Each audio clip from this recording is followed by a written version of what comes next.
quite a few, get some people in here. For those of you that are watching this at a later time as a recording, greetings. Hoping everybody's having a good day, enjoying life, living life, loving life.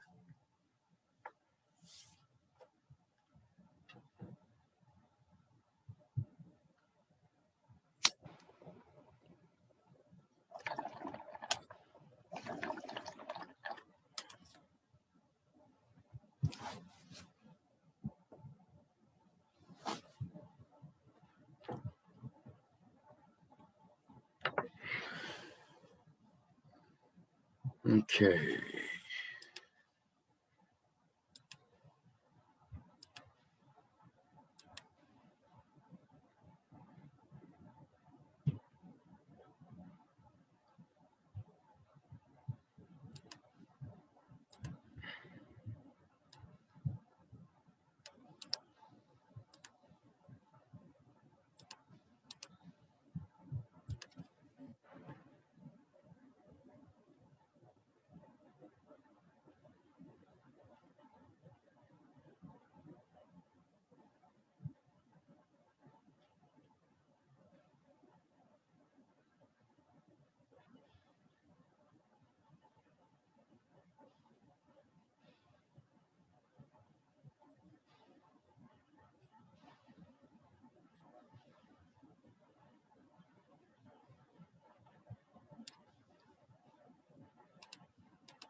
Okay.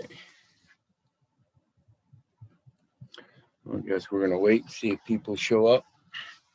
And if not, the show still goes on.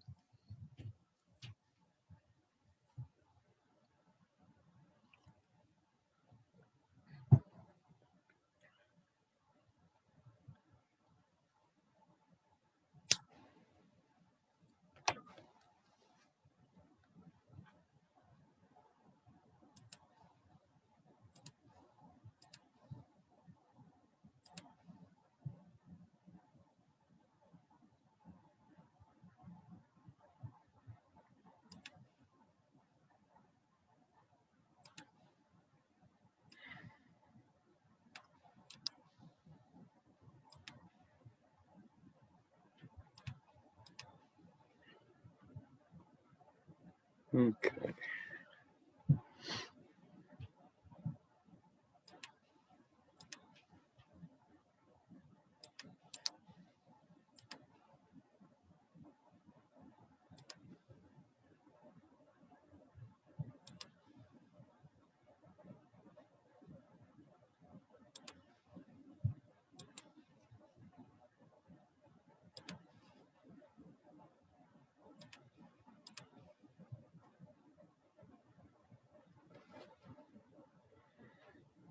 Okay. Let's see. Well, it doesn't look like we got too many people that want to be timely. But like I said, the show goes on. I've got some duties to do. So we're going to go ahead and get into it.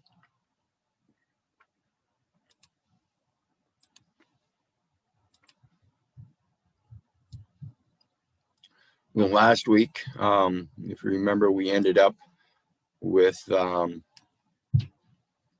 UPU Postal Union, Acts of the Union, and other decisions.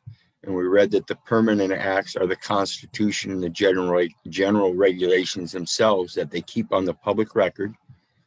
And that's basically a public offer to anybody in the world.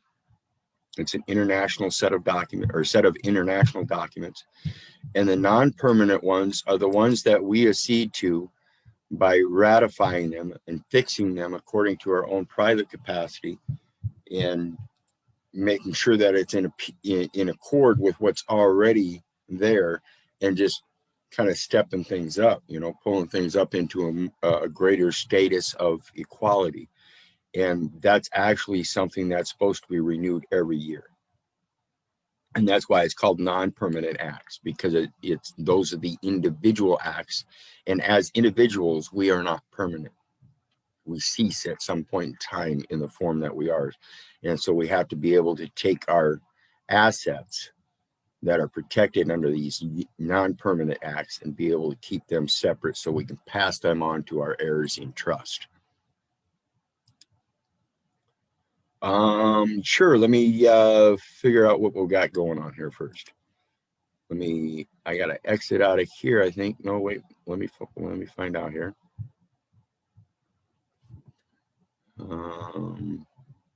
Participants, more, allow to record, and you should be able to hit your record now.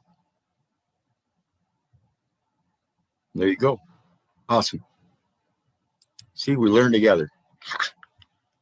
I'm new to this, just in case you know, in case you didn't know. So let's start back over so we get this on the recording. Last week, we went over the UPU, Acts of the Union, and other decisions. The permanent acts are those of the Constitution and the general regulations on the public record that have standing, and they don't actually degrade, but it's the individuals that put forth very pertinent points in the private side that help these people upgrade this in their permanent acts, and we'll go over that a little bit later. But the non-permanent acts are those private acts of accession, ratifying, and giving back for approval. This is basic contract negotiation, and it's what we see in the court where they hand something to you, a ball, and then you're supposed to hand that ball back. It's the same thing, and that's all we're doing is asserting our individual private contracting abilities.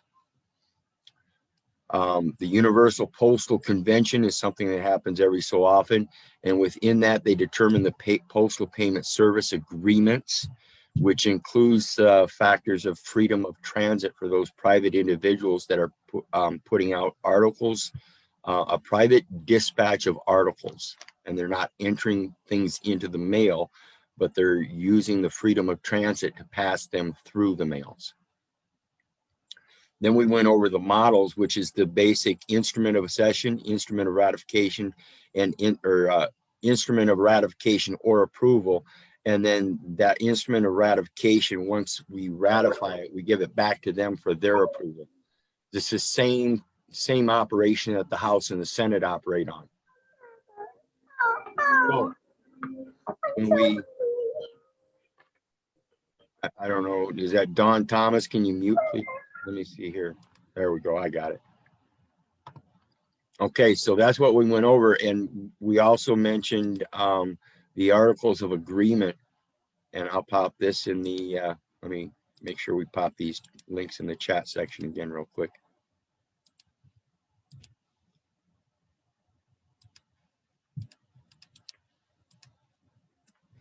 So there's the one about the acts. This is the one about the articles of agreement. Remember, I just spoke about articles. That's your artwork, and that's your original creator content. You have a right of freedom of transit, just like anybody else. And so that's a link. We didn't go over that. That's just a link I put out there for everybody to go over and check out the agreement so you can get used to what their agreements are and find out the terminology they use so we can use that same terminology in amending it. And these ISBN numbers, these identifiers, those are publication identifiers telling us where it's located on that public record, on the international form. Articles of agreement of the International Monetary Fund.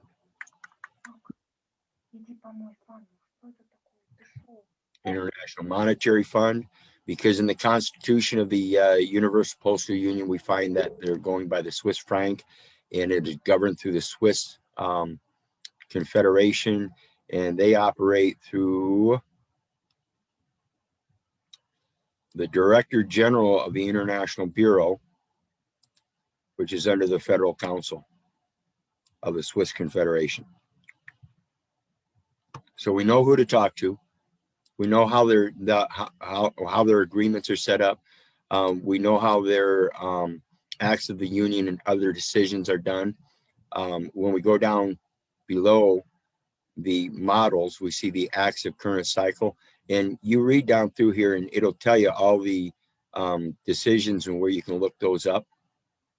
acts of previous Congress, and it goes down and tells you the previous Congress sessions. And then it says the permanent acts, these are the regulations, and it talks about the additional protocols. We did pull up the, last week we were working on the Universal Postal Union's Constitution, and now we've got the latest decision from the 2016 Istanbul, as well as the 10th additional protocols after that session. This is the amendments they made during that since then in 2018 that are subject to come out September 2018 and came out July of 2019. So we're still looking for the updated 11th protocol. So I'll pop all these links in here. This is where we're at in regards to the acts of the union and stuff. First thing we want to get used to is the United Nations Treaty Collection. So that's the next link.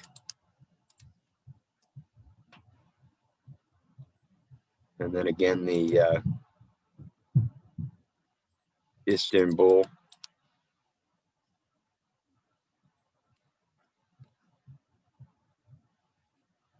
And the final protocols from that Istanbul.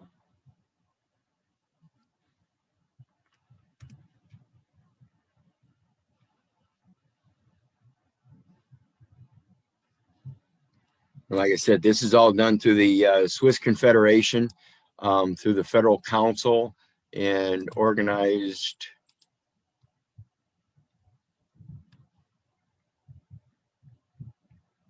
under the Director General of the International Bureau. And that's why we're talking about the Postmaster General, Attorney General, Comptroller General, and the Secretary of Finance, along with everybody that's commissioned under the warrant officers. Every last one of them got some kind of security clearance, and it's determined by their licensing or identification and who they're employed through. And employment is a very big term because employment can only be had for the performance of the functions of public office, period. Period. No other way can you be employed. Deployed from the Naval Admiralty maritime jurisdiction of the sea onto the land, and now you are employed. So there's the material that we've gone over. The Constitution of the UPU is not in here. That's in the previous Zooms, along with this other link here and this link here. So now we have the treaties, the Istanbul, and the final protocols, the 10th additional protocols on that, as well as who we're dealing with in regards to the Federal Council of the Swiss Confederation. And I'm going to open the board up tonight for discussion because our next step is to go through these treaties. That's the first and very priority element in anything in equity, is that we come in peace. So we have to learn the language of the peace treaties and correlate how it's derived from the scriptures, because that's going to be our primary element when we construct these contracts. We don't want to use their statutes, codes, rules, and regulations. We want to be able to resolve issues by bringing them to the scriptures where they get all of their writings.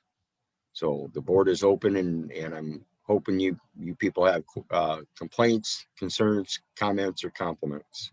Questions are always welcome, and let's pose them reasonably and logically. Floor is open. I have a question. I have a compliment. First of all, I think you're amazing, and I'm so happy to be on the realm with you at this time and studying this. I just can't even believe it. It's so exciting, even though it's challenging. I don't know if I missed this, and I'm going to be forthright. I probably have not done all the reading that I should be doing because I've been reading other stuff. But I'm wondering, you know how like in the United States, there's the Library of Congress and the National Archives. Have you found the place where they're holding all of their documents? Did I miss that part? Oh, wait, I can't hear you. Yeah, it's called the Library of Congress. Watch this. Yours is the Library of Congress too.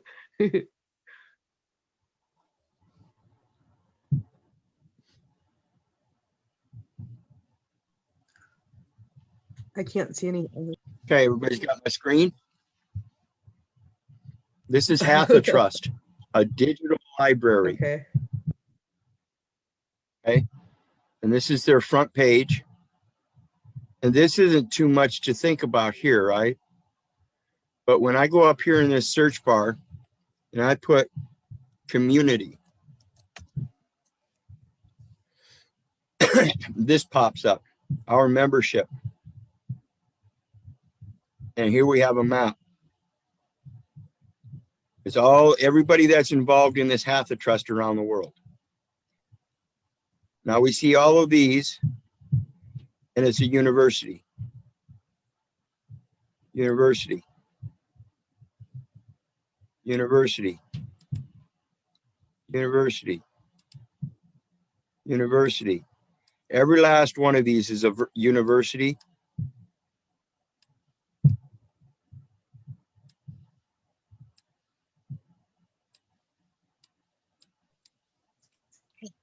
This is a university, George Mason University.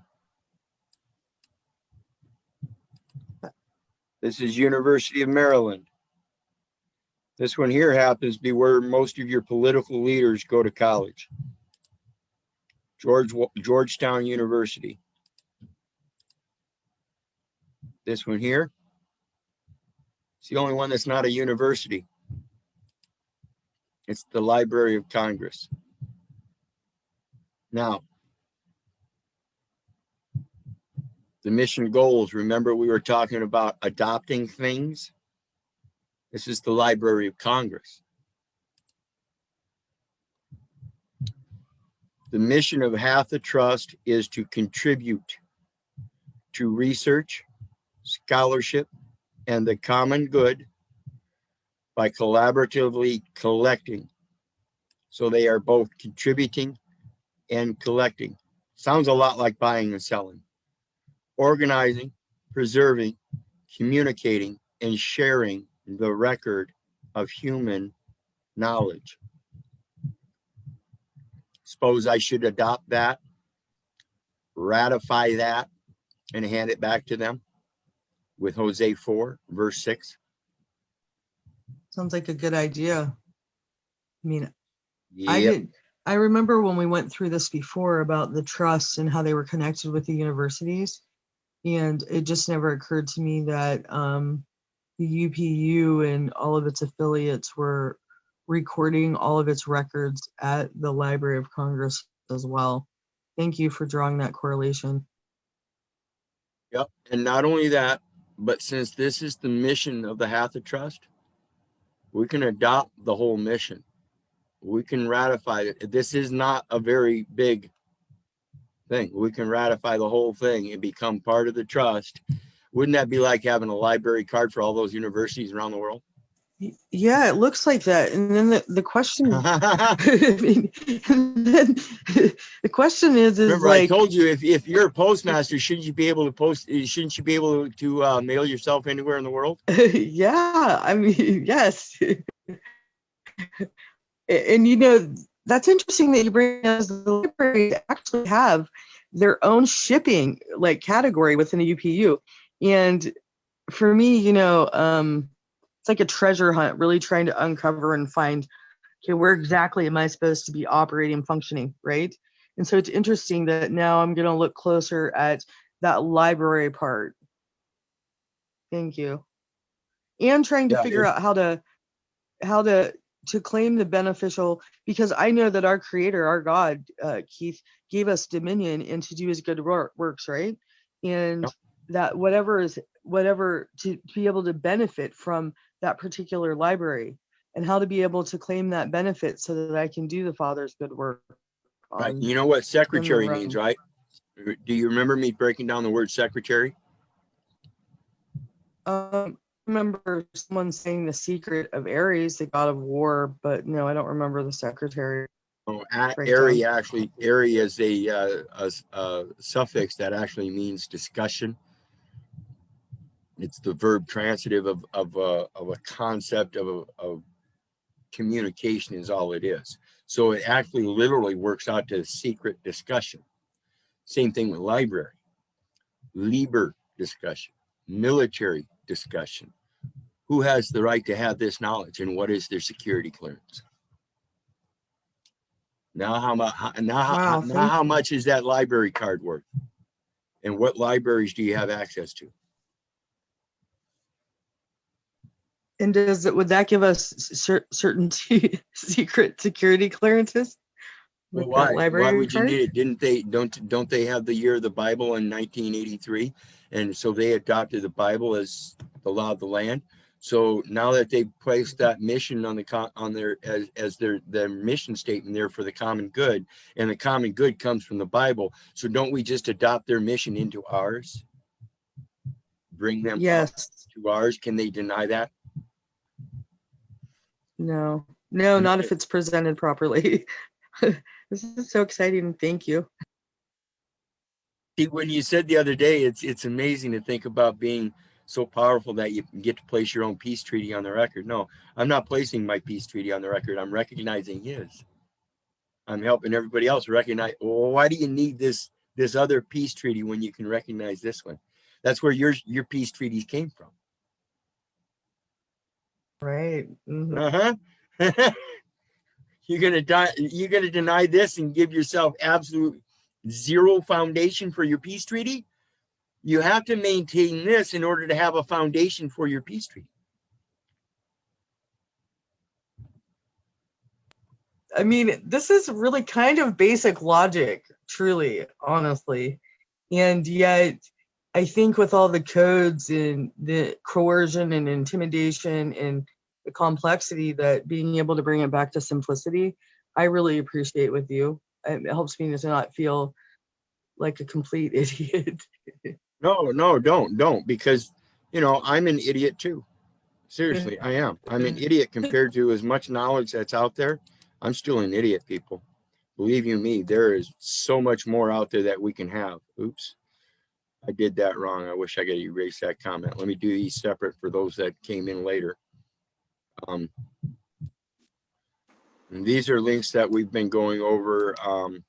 The last one is, let me see here.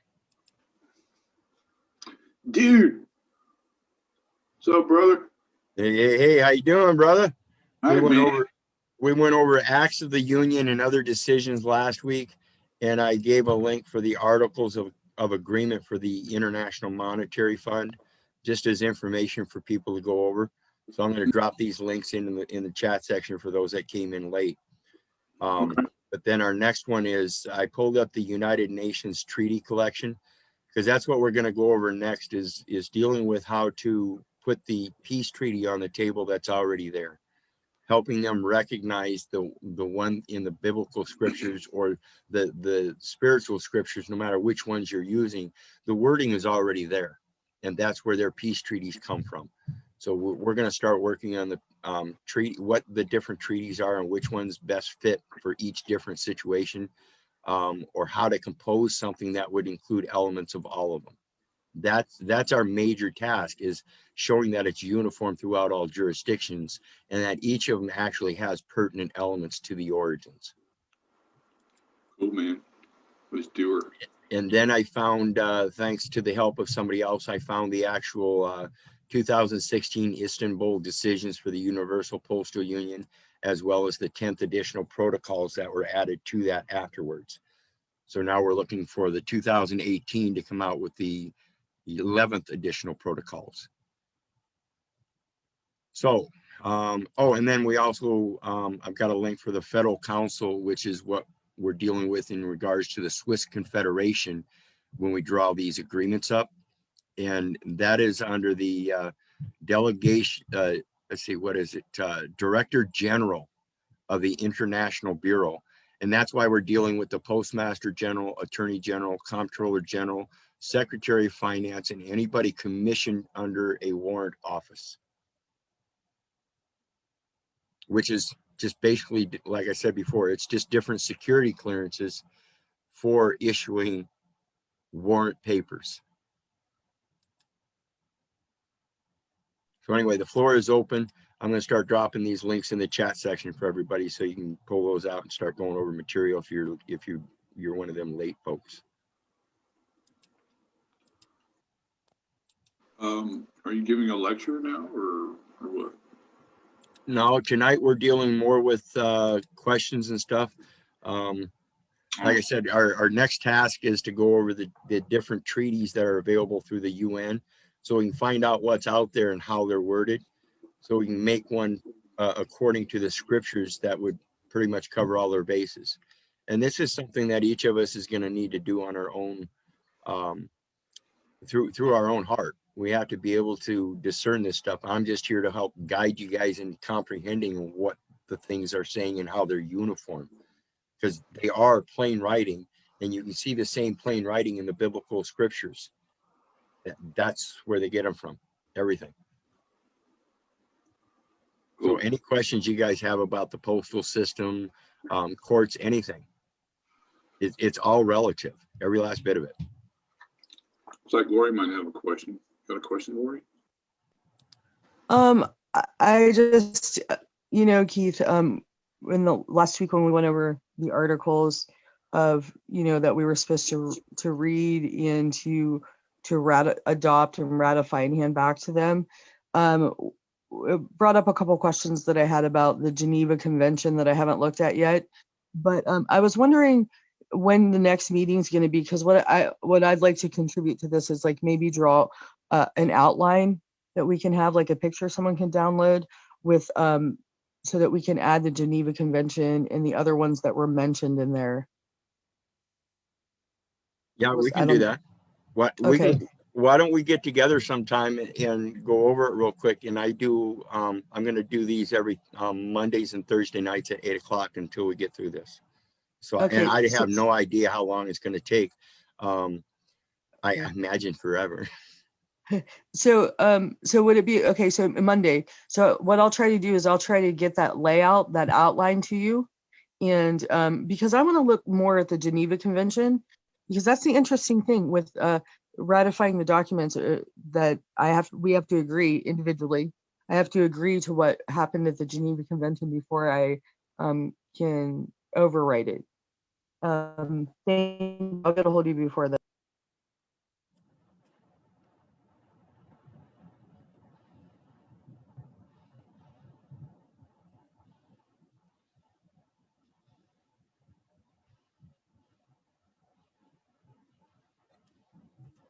Well, don't leave me in silence, guys. I'll shut this meeting down early. I know you got questions. I know you got comments, something.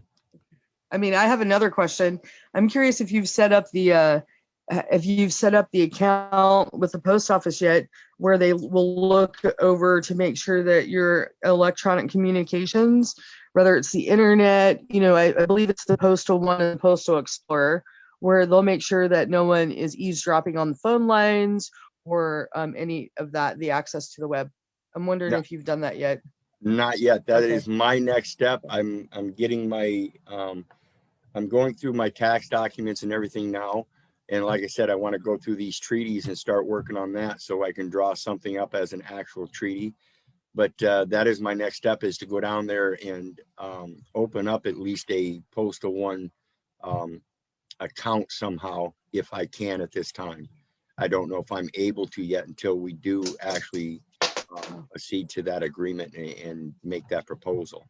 But I imagine there's got to be some kind of a estoppel process, as long as we give them notice of our intent to do that. It's not an immediate process. It takes time. So they have to have some kind of estoppel procedure.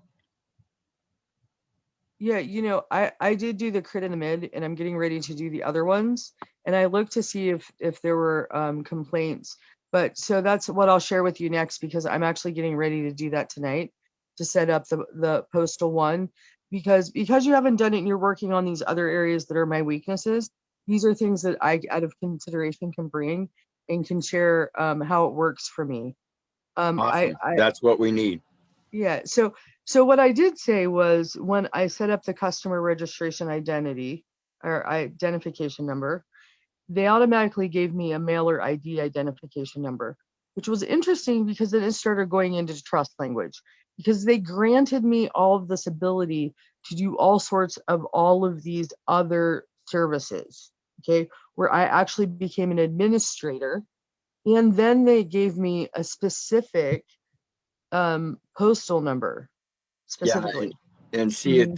if they're granting you something and you're supposed to be the beneficiary of that grant, but then they turn around and assign you as an administrator, that's a violation. They have to be able to tell you what the grant is and how it's a benefit to you, and then turn around assigning you as administrator of that very process, and holding you culpable for that administrative process.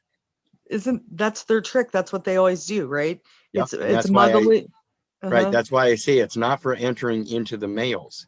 It's for Right. freedom of transit through the mails. Right. So Specific wording. that's what was one of the things when I was reading through that, and I kind of needed to chew on it a little bit more, because it didn't obviously necessarily say that you are appointing me a trustee, because they can't force me to take that position. And so Correct. one of the things that I wanted to do was have correspondence and be like, great, I want this as a benefit that the great creator provided for me, but you're gonna have to, I don't know who the trustee is, so you're gonna have to appoint a trustee. You're the trustee, not me, Yep, right? exactly. Yep, there you go. That's what it is. Because what Yeah, it is they're giving a grant from a higher authority. They're giving the yeah, grant. They're extending a grant that was granted to them. And as a trustee, they can name additional beneficiaries, and that's what they're doing. But at the same time, like I said, they're trying to make an assignment that they can't make. yeah. That's like the successor trustee. That's what they're trying to do, right? The successor Correct. trustee instead of the beneficiary. And I know this game because this is how I've already been caught in this web. So, thank you. I'm going to send that correspondence back, and then I'll report back how it goes with my electronics and stuff next week. And with that, I yield so other people can talk. Yeah, you know what? That's one of the biggest fallacies in their operations. When they assign a beneficiary, they can't turn around and then assign that same beneficiary as a trustee, or vice versa. They can't assign the trustee as a trustee and then make him a beneficiary of the trust. He can only benefit from the compensation initiated through the trust for his duties as a trustee, but he can't be a beneficiary of the trust. That's Beneficiary can't be held liable either. correct. And beneficiary is not required to do anything. However, the beneficiary finding fraud on the face of the trust can dismiss the trustee and have a new one assigned. So, like, are you telling me that maybe someone could do a Form 56 on Biden? Most definitely. Most definitely. You read through that, you read through the Constitution of the UPU, and you'll find out that there's actually a number of people that are supposed to be notified in accordance to making these international statements, and the president's one of them. Just thinking about shipping Biden over to Putin. Right. I'd rather mail him. Stuff him first. They can go through the fucking electronic machinery. I think we should give them notice that we're coming there, and then they can extend an invitation, and then we can stamp each other, and we could all There you meet go. there and have There you go. cocktails. You know, like not Molotov cocktails, but maybe the other peaceful kind. Anybody else? I see our brother Jabir is here. What's going on, brother? Oh yeah, I'm just listening right now. Yeah, but I Right. like that trust situation, that thing, right? I like Yep. that piece because in all actuality, that's what they came on this land to do with their missionaries. To brainwash all of the people with that Yep. bullshit. Yeah, then they came with other things. But I Well, like that. I was explaining how the Marine Naval Forces are actually deployed onto the land when they pull in. You know, when they moor up, they're deployed onto the land, and that means they are now employed. That's how that works, believe it or not. Right, so they employed within the civilian population. Yep, and that employment makes them part of the Admiralty Maritime jurisdiction of performance of the functions of public office, no matter what And kind of another ID you've got. and another thing, what the brother Zedok was sharing, he was saying that the East Indian Company Yep. is today operating as the state troopers and the DMV. Yep. So it And makes sense what you're saying. And that's opposite of the West Indies Company, isn't it? So Right, who's the right, West Indies Company? right. And this has to do with the innkeepers, right, Keith? Absolutely, absolutely. Innkeepers keep inns for transition people that are in transition. Transits. Everything's transit housing.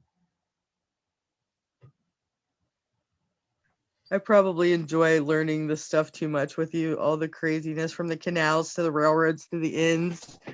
Yeah. Well, think about it. The first thing that the Marines have to do when they get on land is build a railroad so they can deploy all their equipment. That's their first main route of transportation is the rails. When you figured that out when we were doing the Panama Canal study, right? Where what was that? Was that the Treaty of San what was that treaty? Was it Guadalupe or the one where the railroad Treaty of Valdez. was it was Valdez? I think it was Yeah. Treaty of Valdez. I thought it was some other Spanish one like Ispanupa or something. I don't know. It's either way, we know the transition of it is that it's a language thing that creates borders, because once you get confronted by a foreigner, like say a native Indian, you try to teach him your language, you get to teach him whatever you fucking want to tell him.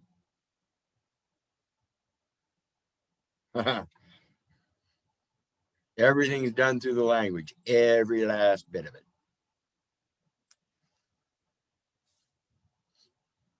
Well, we got about 10 minutes, it says, so. Anybody else? Well, if no one else has any other questions, you know me, I have a million questions. I'm so curious, do I need to contact the Customs and Border Patrol through the post office, or would you suggest that I contact them directly? Well, the postmaster is part of the Customs and Border Patrol. They're your local Customs and Border. Okay. Sweet. So I don't even have to worry about, because I know that they're Yep, original jurisdiction. You take care of it locally and bring in the international form right there. perfect. Because it's a little intimidating for me. We gotta see here. It says we got to deposit treaties. So we got to draw up a treaty, which is known as a legal offer, a legal tender. We're going to tender them a legal offer. Tell you what, the Bible says my talents are worth 75 pounds in gold. If you can match that talent for talent, well, we can come to this agreement and I'll deposit this legal tender. However, if you can't accept that legal tender, then let's talk about lawful negotiations. See how that works? That's why we adopt these things and ratify them.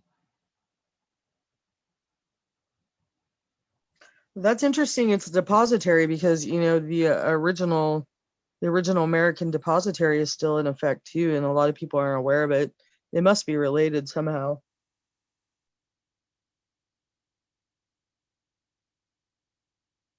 Huh. Tells us the model instruments is in the 6 official U.S. or UN languages. And we've got full powers, ratification, acceptance or approval, accession, reservation, declaration, modification, and withdrawals. Sounds like a pretty simple contract, doesn't it?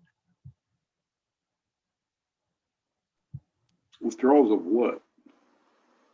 Anything you need to withdraw that you made earlier that because of new adoptions or something, you need to withdraw something else so you can change it and adopt the new one.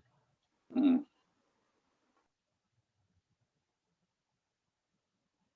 So do that pertain to all contracts? You can do that. Every last one of them. That's what it's about, brother. Everything is a contract constructed under a trust of some sort. And what happens is that each of those things, a trust and contracts, have privity. That's the privacy.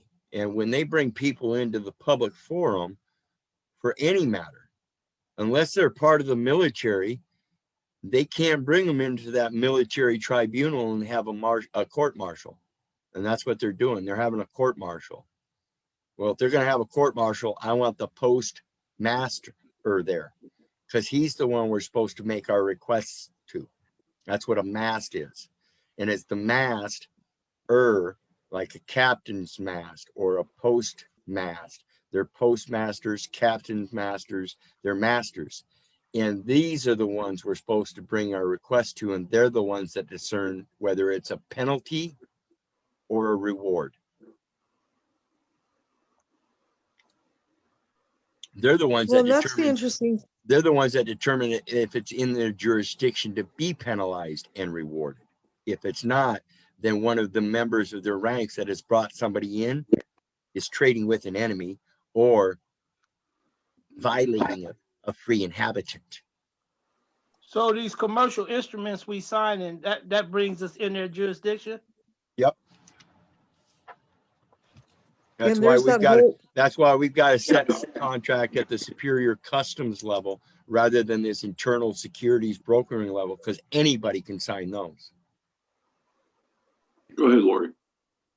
I apologize for interrupting earlier. I recognized when I was reading through I think it was the domestic mail manual, about there's also the category of the penalty mail, right? Yes. So, what's starting to work for me is the pattern recognition of forms. Like one form will be used in the Treasury, also with the IRS. And now you're talking about military language and how, obviously the banking is controlled by the military at this point, and the post office with penalty mail. So could you talk about the penalty mail a little bit as opposed to the franking? The penalty mail is done under the congressional franking privilege.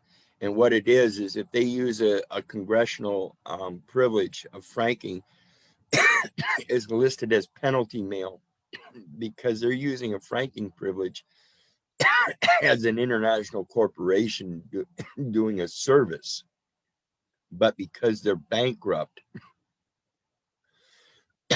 they use that as an excuse to be able to pass their private mails to each other without the public knowing.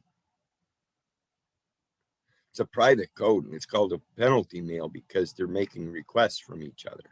They're calling each other masters. And then isn't it also that the franc is also the standard weight as well? And the UPU where it's listed? Well, right, but we've got to remember that it's no longer the French franc, it's the Swiss franc. And so now we're dealing with the Swiss Confederation and the federal council over there with the Director General of the International Bureau. Remember we were talking about Bureau on the other Zoom? Yeah, I did. I brought that International up. Bureau. I brought that up on purpose. Okay, it's good to know we went from French, parlez-vous, to Swiss. But again, this is why I say when we accede to these documents, ratify them, and then give them back for approval, what it happens, it's a back and forth volley. So now they have to accede to the original offer they gave us that we fixed and improved. Otherwise, they stand in dishonor of an international commercial offer advertised on and for the record, plain and clear. Well, that's interesting when you think about if they decide to violate that. In more local terms, there's the writ of the declaratory judgment and the writ of execution, correct? Yes. So on a universal, I wonder if it'd be Interpol that would be involved, Well, or certainly. some other weird Well, agency. certainly. And I'm sure we'll find that as we go researching further. Yeah, and like maybe So, even what is it? The International Criminal Court Tribunal, Tribunal court. Yep, international tribunal. Yep. Mhm. What Malika? Yeah, No, you know, you know that. I tried to Hamburger. get Malika actually in a case with me. International courts of justice. What's up, Hamburglar? I had some noise in my background. You're saying about the international Yeah, court? isn't it? Yeah, isn't it the international courts of justice? I'm not sure with the posting stuff about the international. I'm learning this stuff myself. Hi, Well, Malika. we'll figure it out. What's the overall advantage Hey, Lori. through these means, Keith? The overall advantage is we're finding out that we have to enter a master trust account. There's not a master trust account set up, and we set it up through the UPU. And it's backed by us? Yes, we've got to develop our own little peace treaty, and the accession document basically drawing up a quick little contract saying we agree to the UPU and their freedom of transit, and we're not subject to the ISO because we don't have an established ISO that would be in violation of our religion. Mm-hmm. So it's not for converting a trust to currency. No, it's for being able to transfer all the credits like the system does now. We're not supposed to be using money and making those exchanges. Everything's electronic transfer now. Oh, so EFT. Yep. And everything and what's happening, folks, is this is going to actually help us defeat the people on the lower level, because when it comes to a electronic transaction, like Lori was saying, that's the post office postmaster that holds that jurisdictional transfer as well. So how does the EFT occur?